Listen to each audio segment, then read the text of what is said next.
I'm Dr. Janine Krause, and today I'm going to talk a little bit about genetic testing and why it's important for determining your owner's manual.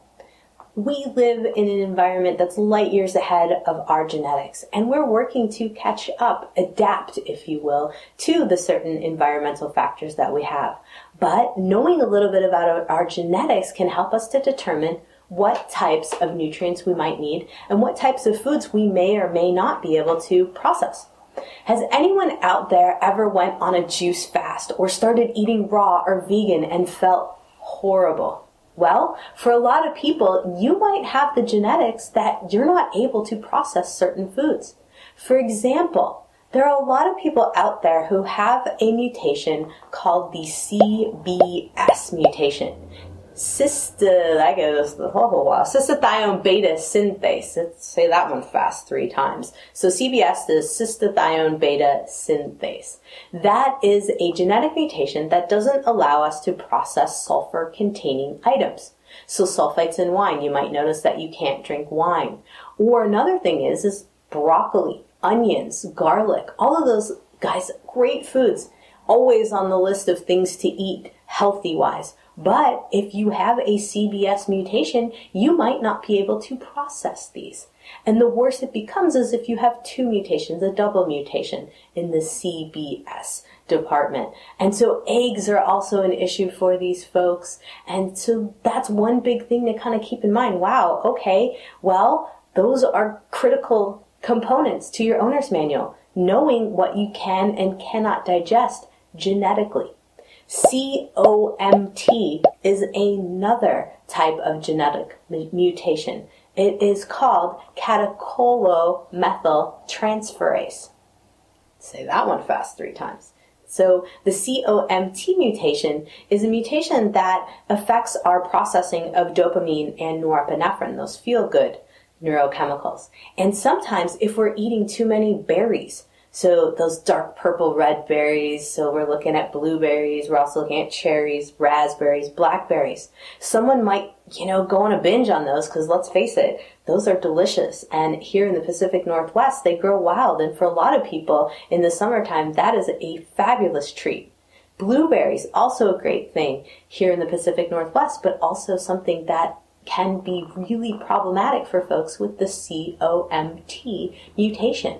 And so if you've ever went on a juice fast and you were hitting up the berries really hard, or you were doing the paleo diet or a low glycemic diet and you were going, okay, I'm going to cut out all of those other fruits, but I'm going to go right for those berries. And then you started feeling horrible and your moods were all over the place.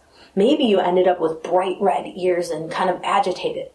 That is a reaction of the phenols in those berries. And that is a clear indicator of a COMT genetic mutation. And so you can see how these types of things are really critical information to know to be able to determine what you can and cannot eat. Or if you can eat it, how might you get around that? So, or if you do get a little bit of this food, how do you get around it so you don't feel horrible? The other side of this is another genetic mutation called MTHFR. Sounds kind of dirty, like a dirty word, mother. Anyway, methyl tetrahydrofolate reductase. That's a mouthful. That one is in charge of processing folic acid. Now, a lot of our dark leafy greens have something called folate. That is a natural occurring form of folic acid. But most of our breads, cereals, milks, they're all fortified with something called folic acid. Prenatals have folic acid. Why? Because we are working to prevent spina bifida, because folic acid is used readily in the body to help with cellular division, so cellular repair.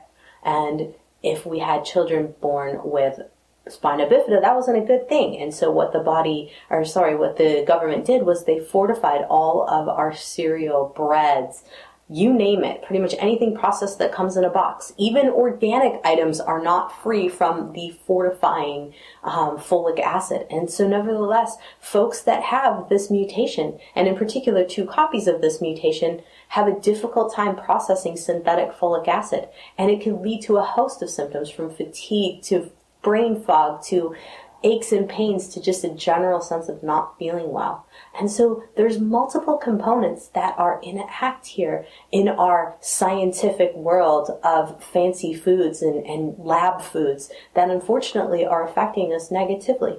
But there's also, of course, as you've seen me talk about just a few minutes ago, berries and broccoli of all things, and garlic and onions can also cause trouble. And so for a lot of people, it's hard to stay on a healthy diet if you eat healthy foods and you don't feel good. And this is why genetic testing can be extremely beneficial to guide you in the right direction in terms of, should you be avoiding certain foods, or are there certain things you can do to get around those reactions that your body has to those foods?